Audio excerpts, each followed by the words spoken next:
우리 그리스도인은 예수 그리스도를 믿고 따르고 전하는 자들이죠. 우리 그리스도인들에게 주시는 은혜에 대해서 오늘은 이야기를 해보려고 합니다.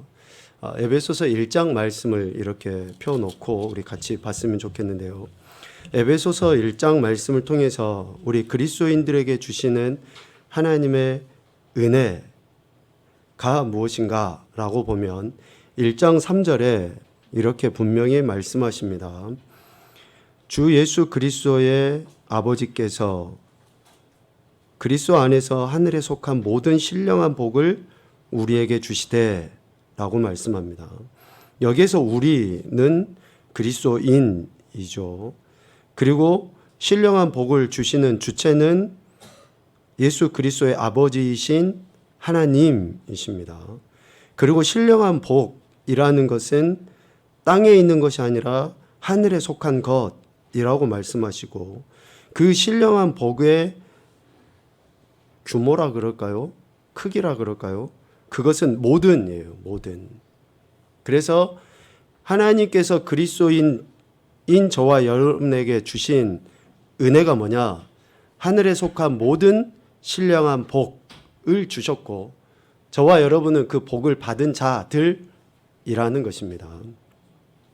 여기에서 모든이라는 단어는 두 가지로 이해할 수 있어요. 첫 번째는 여러 가지 종류를 전부, 여러 가지 다양한 각각의 종류들을 전부라고 할 때 모든이라고 이야기할 수 있고, 또 다른 한 가지는 뭐냐면요, 하나, 가장 큰, 또 어쩌면 대표라는 단어로 이해할 수 있습니다. 그러니까 모든 신령한 복을 주셨다라고 할 때의 모든은 여러 종류의 복을 전부라고 할 수도 있고, 아니면 가장 큰 하나를 이야기할 수 있습니다. 이 신령한 복을 하나님께로부터 우리는 받았다, 그리스도인은 받았다라고 말하죠. 그래서 하늘에 속한 신령한 복은 하나님께로부터 오는 영적인 복이라고 이야기할 수 있습니다. 그러면 이 영적인 복은 무엇을 이야기하는가? 우리가 영적이다라고 이야기할 때 어떤 신비적인 것을 이야기하기가 쉽습니다. 그러나 신비적인 것보다도 더 중요한 건 뭐냐면 실제적으로 우리가 받아 누리는 복을 이야기할 수가 있어야 되는 거죠. 하나님께서 우리 그리스도인들에게 주실 수 있는 최상과 최고, 어쩌면 전부의 복이 뭐냐? 그러니까 하나님께로부터 오는 영적인 복, 신령한 복이 뭐냐? 라고 하면 바로 4절에 말씀합니다. 곧 창세 전에 그리스도 안에서 우리를 택하사 우리로 사랑 안에서 그 앞에 거룩하고 흠이 없게 하시려고. 그러니까 하나님이 오늘 예수 그리스도를 믿는 저와 여러분에게 주신 모든 신령한 복, 영적인 복의 핵심은 어떤 분들은 전반부의 이야기를 할 수 있겠죠. 1장 4절 전반부에 창세전에 그리스도 안에서 우리를 택하사, 그러니까 우리가 이미 창세도 전부터 하나님의 택함을 받은 것이 신령한 복이다, 모든 복이다, 최상과 최고의 복이다 라고 이야기할 수 있습니다. 그런데 좀 더 내용을 우리가 깊이 생각을 해보면 1장 4절 하반부의 말씀의 의미를 우리가 더 깊이 이해해야 되리라 생각을 합니다. 우리로 사랑 안에서 그 앞에 거룩하고 흠이 없게 하시려고. 그러니까 하나님께서 우리에게 주신 최상 최고 전부의 복은 결국은 뭐냐? 거룩하고 흠이 없는 것. 이 거룩하고 흠이 없는 것은 우리가 구약 어디에서 자주 읽어봤습니까? 어떤 성경에서요?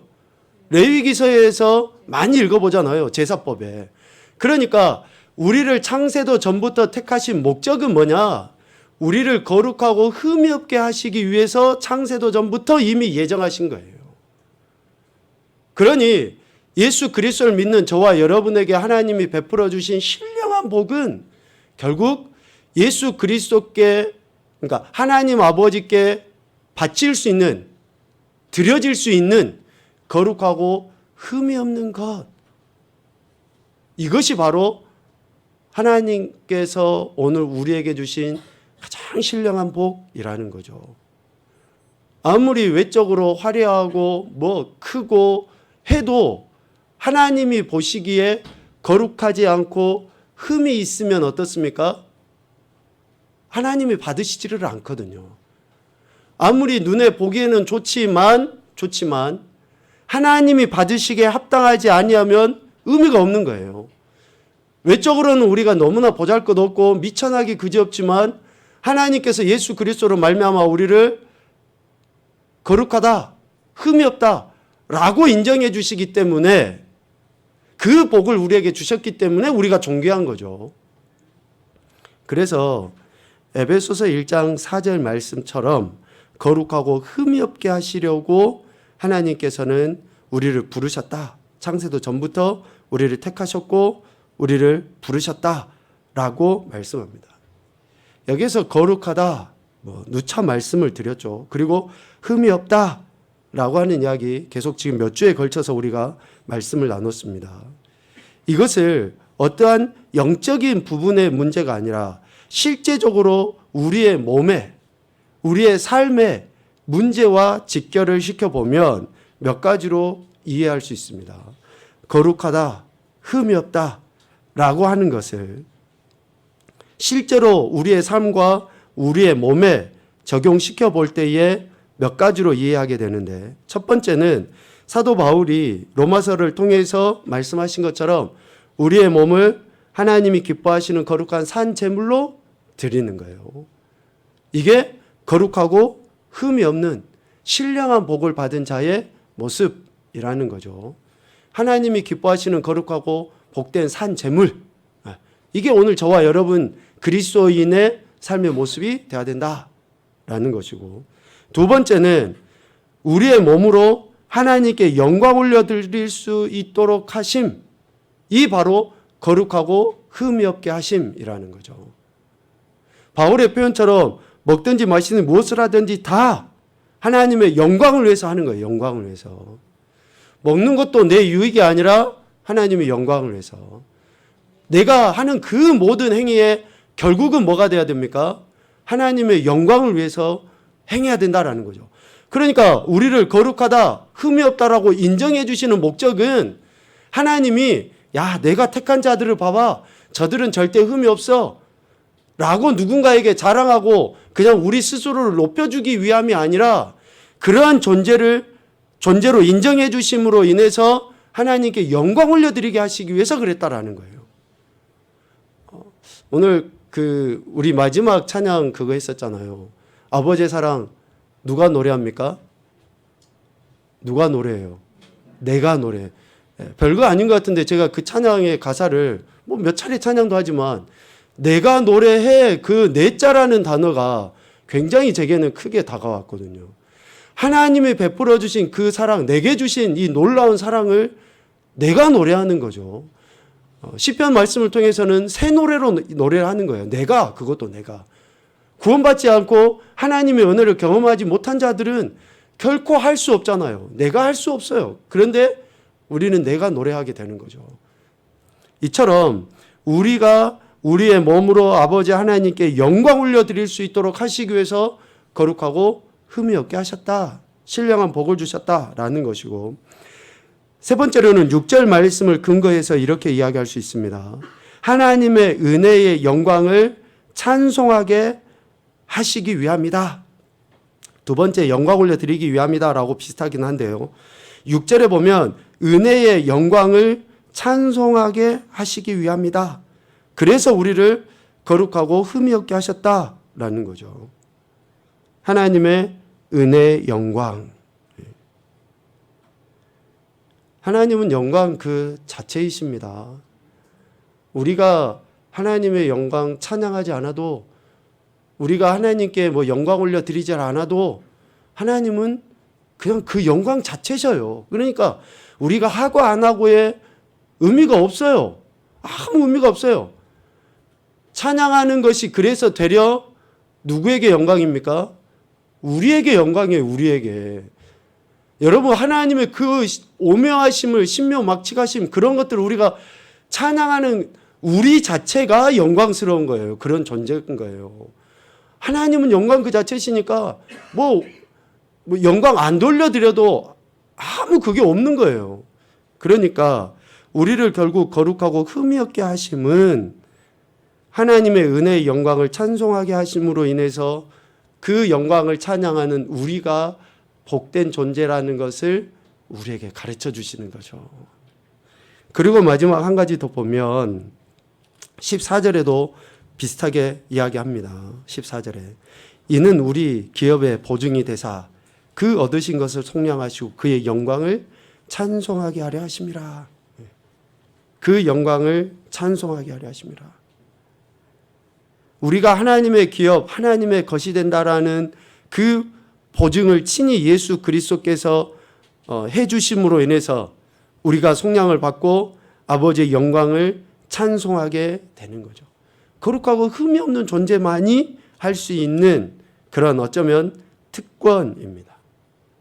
그래서 여러분 할 수 있는 대로 찬양을 크게 하시고요.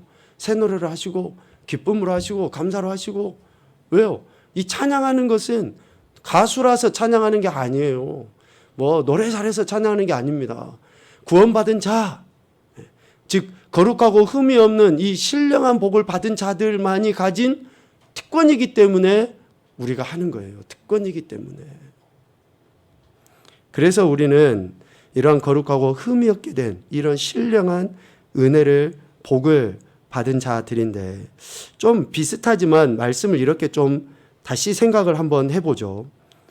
이런 거룩하고 흠이 없게 되도록 하시기 위하여, 즉 신령한 복을 우리에게 주시기 위하여 하나님이 어떠한 일을 하시는가?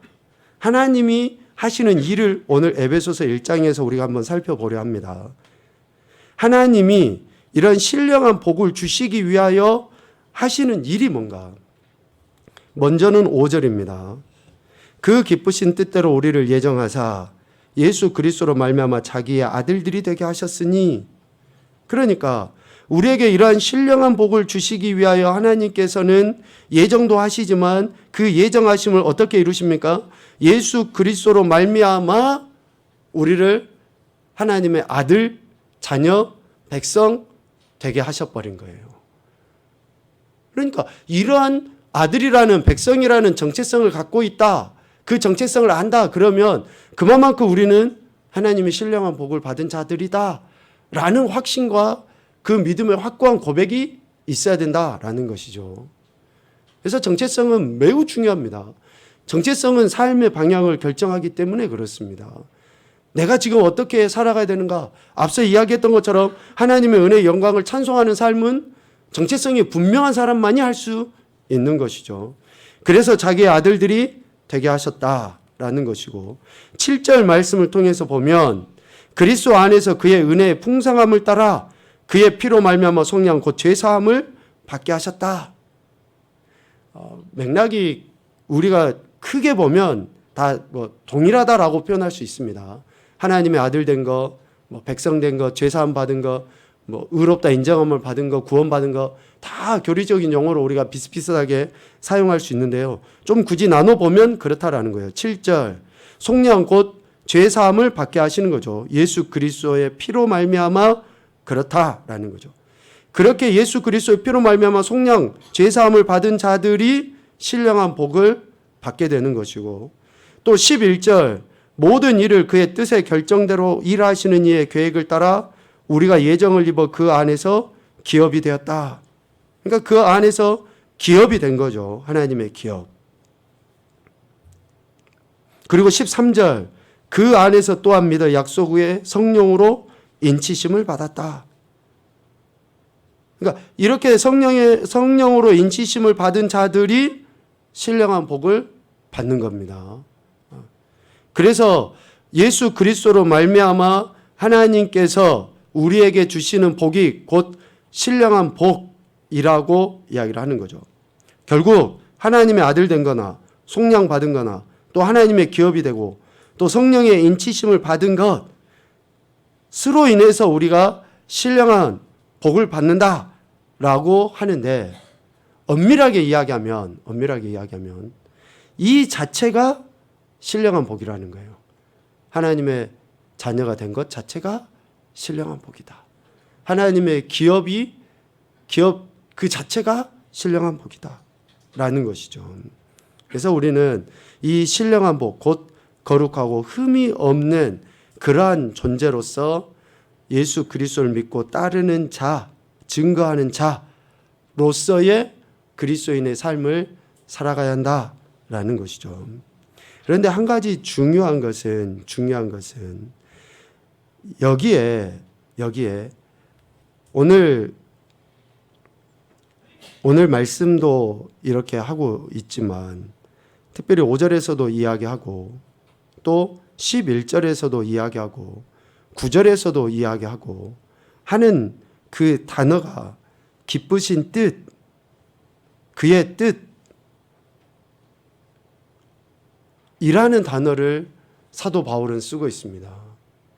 중요한 단어를 지금 사도 바울은 빼놓지 않고 기록을 하고 있습니다. 그 기쁘신 뜻대로, 그의 뜻대로 누굽니까? 여기에서는 하나님을 나타내시죠. 하나님의 뜻대로 신령한 복을 누가 받느냐? 거룩하고 흠이 없는 존재로서의 삶을 누가 살아가느냐? 결국은 예정이라는 그 단어도 쓰지만 하나님의 뜻에 의하여 이루어지게 된다. 하나님의 주권적 섭리 가운데 이루어진다라는 것을 사도 바울은 몇 차례에 걸쳐서 강조하고 있습니다. 그러니 오늘 우리가 교회 다니고 예수님 믿고 하는 것이, 에베소서 2장에 이제 넘어가면 그렇잖아요. 하나님의 은혜로 말미암아 너희가 구원받은 것이다. 결코 자랑할 것도 없다라는 거예요. 결코 내 의로 구원받은 것처럼 우리를 드러낼 수도 없다라는 겁니다. 내가 대단히 믿음이 좋아서 하나님께서 이미 태초도 전부터 나를 아시고 나를 구원해 주셨어. 나를 예수님 믿게 하면 뭔가 할 것 같으니까 나를 구원해 주셨어. 여러분, 택도 없는 소리입니다. 우리한테는 그런 게 없어요. 우리한테는 거저 그냥 하나님의 뜻에 의해서 우리가 구원받고 이런 신령한 복을 받은 자들이 된 것이다 라는 것을 사도 바울은 빼놓지 않고 강조합니다. 그래서 하나님의 주권적 섭리, 즉 하나님의 뜻은 예수 그리스도를 통하여 예수 그리스도로 말미암아 이루어지게 됩니다. 예수 그리스도를 통하여 예수 그리스도로 말미암아 이루어지게 됩니다. 그 예수 그리스도를 하나님께서 오늘 우리가 읽은 에베소서 1장 특별히 22절 3절 보면 어떻게 표현하고 계십니까?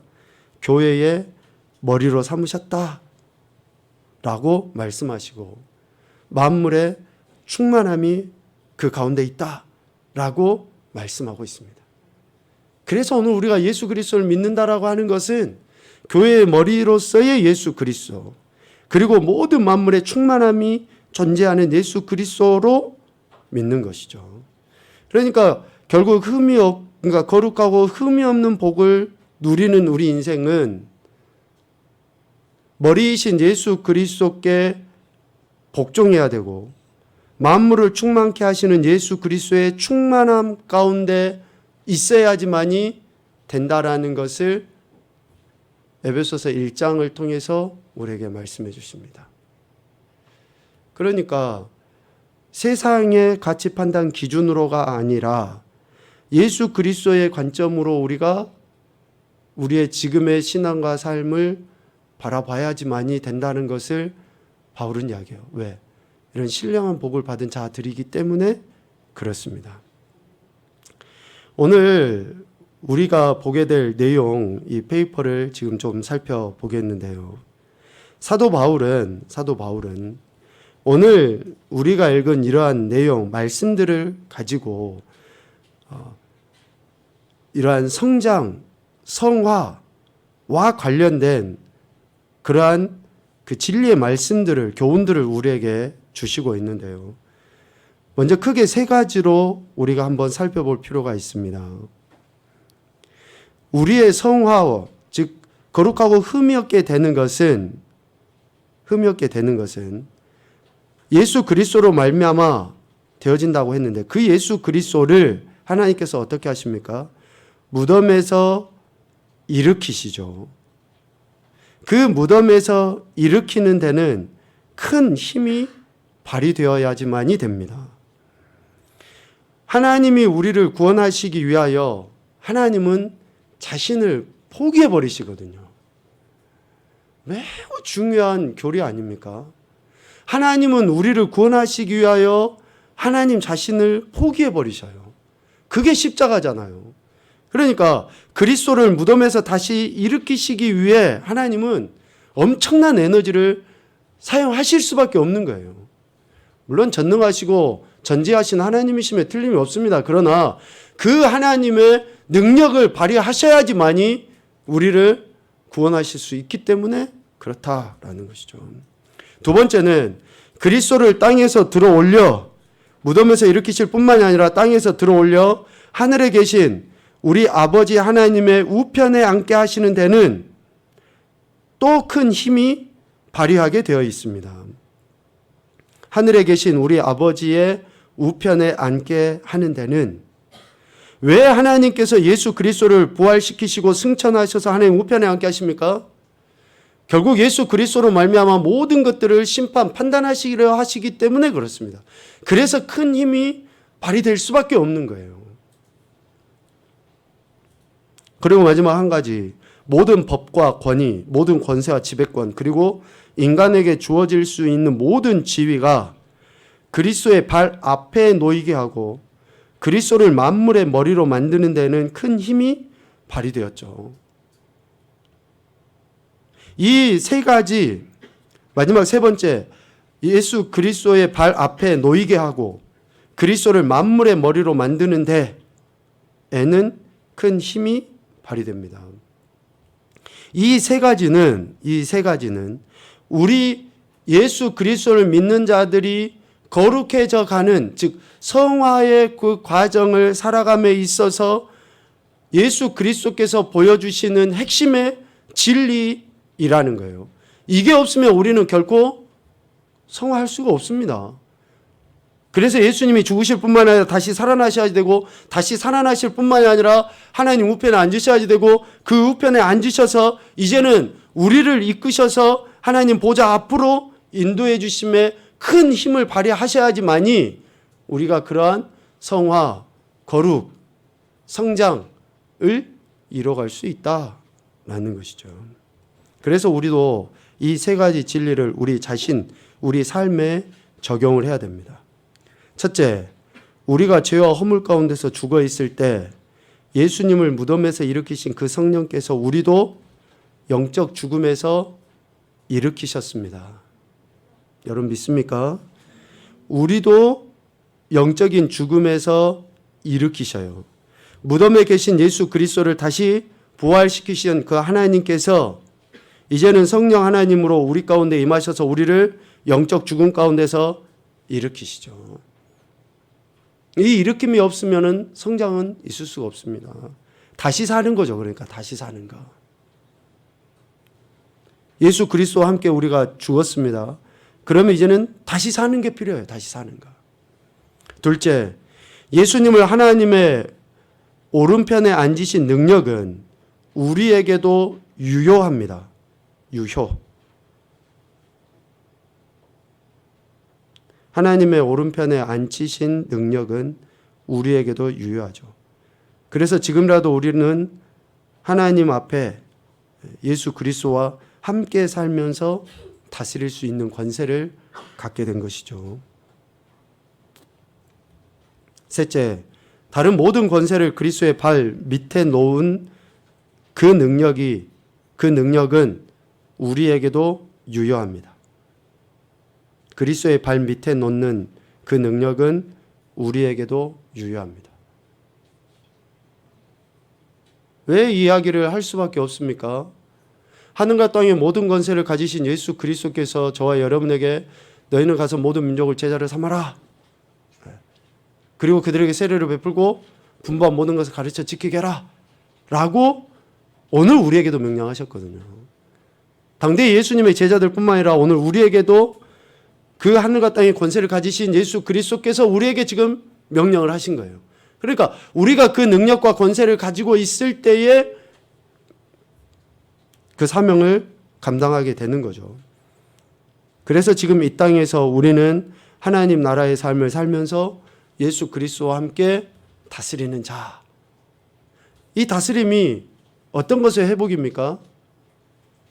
다스림이라는 단어가 어디에 제일 처음에 나오죠? 창세기 1장에 나오지 않습니까? 하나님께서 우리 인간을 만드시고 정복하고 다스리고 충만케 하고 하는 그 첫 번째 사명을 주셨어요. 그러니까 예수 그리스도로 말미암아 우리가 다시 살아났다. 그리고 우리가 하나님 우편에 앉은 것과 같은 그런 권세를 가졌다. 또 그 권세 앞에 모든 무릎을 꿇게 하셨다. 라고 하면 우리는 뭐가 회복이 된 거예요? 하나님의 형상이 회복이 된 거예요. 그 하나님의 형상이 회복됨으로 말미암아 창세기 1장 28절에 말씀하신 것과 같은 다스리고 정복하고 충만케 하는 그 사명을 감당하게 하는 거죠. 감당하는 거죠. 그러니까 세상에 많은 사람들이 이 일을 하는 게 아니라 오늘 에베소서 1장의 말씀으로 보면 신령한 복을 가진 자들이 이 사명을 감당하는 거예요. 살리는 일, 회복시키는 일, 충만케 하는 일, 다스리는 일, 정복하는 일, 이런 것을 예수 그리스도 믿는 우리가 하는 거예요. 그러니까 예수님 믿는 저와 여러분은 실질적으로 이러한 그 영적인 리더들인 거죠. 사명자들인 겁니다.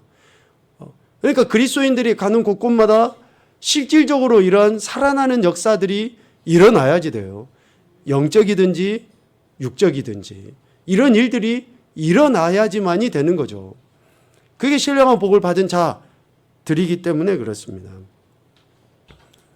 그래서 우리를 대적하는 세력들이 여전히 있지만 우리가 그들의 위에 있다라는 것은 우리가 뛰어나서가 아니라 우리를 속량하시고 의롭다 하신 예수 그리스도 그분의 이름 때문에 그런 거예요. 그래서 우리가 그 이름을 힘입어서 지금 이 악한 세대 속에서 그리스도인으로서 사명자로서 그런 삶을 살아가야 하고 살아내야지만이 된다라는 것이죠. 거룩함을 위해입니다. 이 거룩함은 앞서 이야기한 거룩하고 흠이 없는 것이라고 해도 틀리질 않습니다. 더 나아가서는 신령한 복이라고 해도 틀리질 않습니다. 거룩함을 위해 하나님께서 우리를 택하셨을 때 하나님은 나는 이 역할을 위해 너를 택했다. 그 역할을 향해 가라. 라고 말씀하시죠.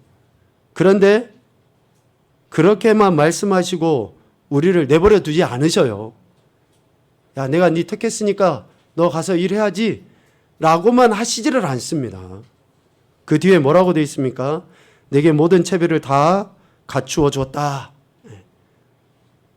그러니까 하나님이 늘 우리와 함께 하셔서 우리가 이 사명을 감당하도록 하나님이 이끄시고 인도하시고 도우신다라는 것이죠.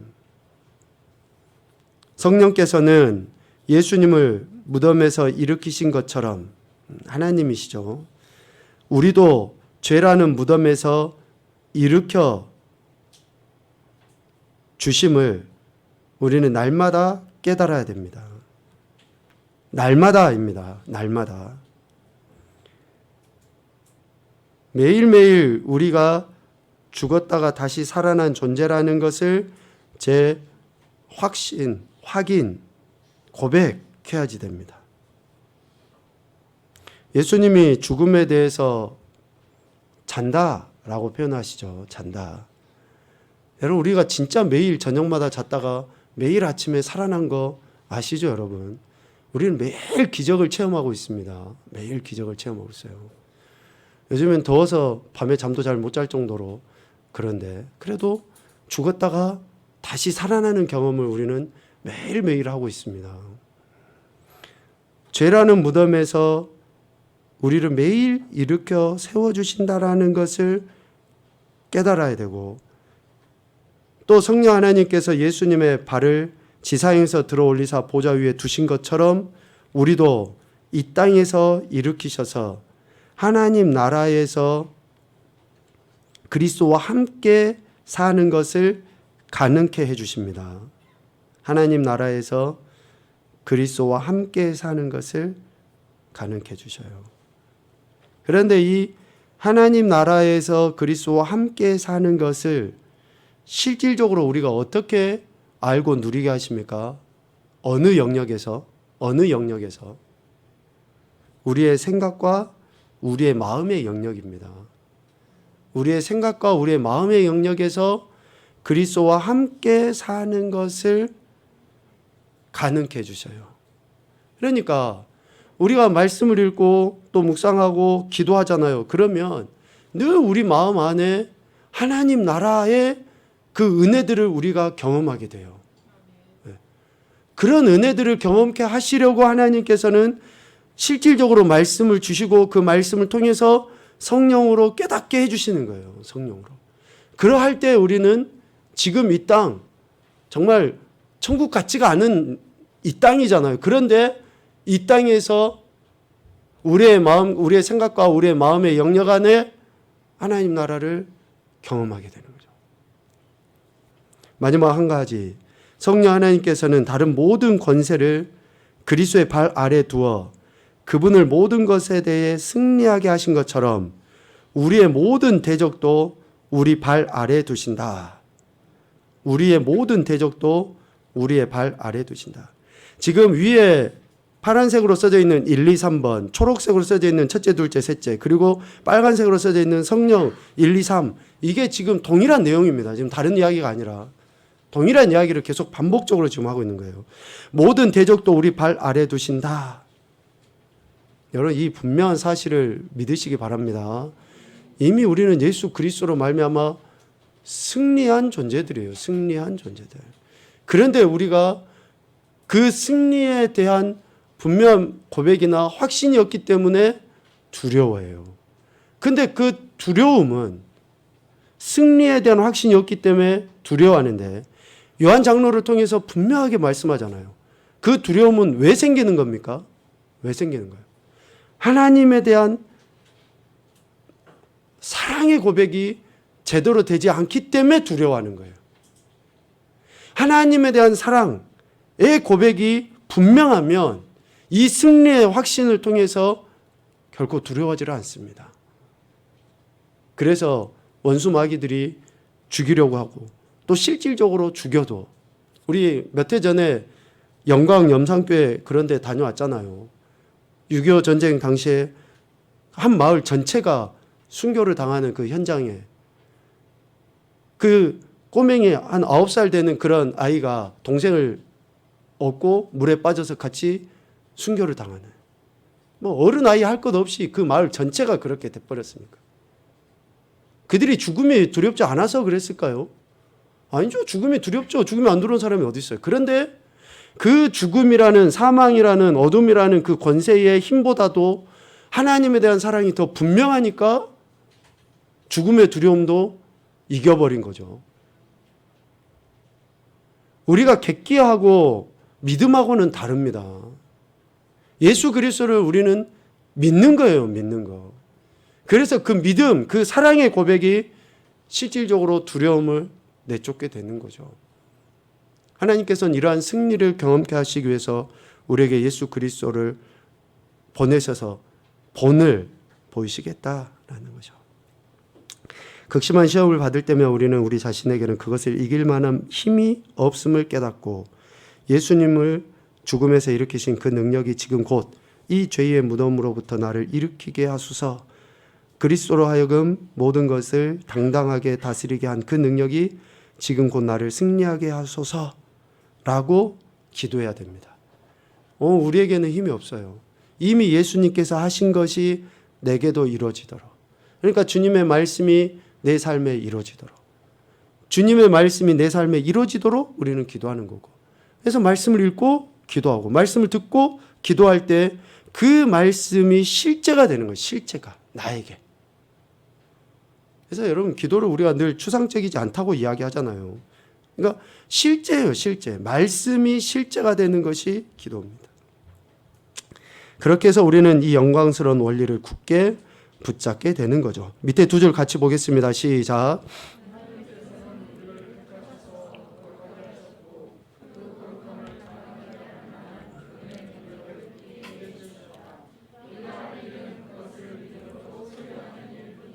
아멘. 우리는 그 믿음을 소유하는 것만 하면 됩니다. 참 쉽죠? 쉽습니다. 네, 쉽습니다. 이미 예수님께서 이기셨기 때문에 우리는 믿습니다 라고 고백하고 따라가기만 하면 됩니다. 그러다가 실패하고 넘어질 때 또 믿음의 지체들하고 함께 걸어가기도 하고 또 성령님께서 또 그때마다 힘을 주셔서 또 일어서게 하고 비록 넘어지지만 또 일어나서 걸어가게 하시고 그러는 것입니다. 그러니까 포기만 안 하면 됩니다. 포기만 안 하고 주님 부족합니다. 도와주십시오 라고 고백하면서 우리가 그렇게 따라가다 보면 어제보다는 오늘이 더 낫지 않습니까? 내일은 더 낫겠죠. 그러니까 우리의 믿음을 그렇게 아름답게 성장시켜 나가신다라는 것을 우리가 확신하시고 정말 예수 그리스도만 바라보고 이런 거룩하고 흠이 없게 하신 그 하나님의 놀라운 그 사랑의 은혜를 우리가 바라보면서 묵묵히 이 길을 걸어갔으면 좋겠습니다.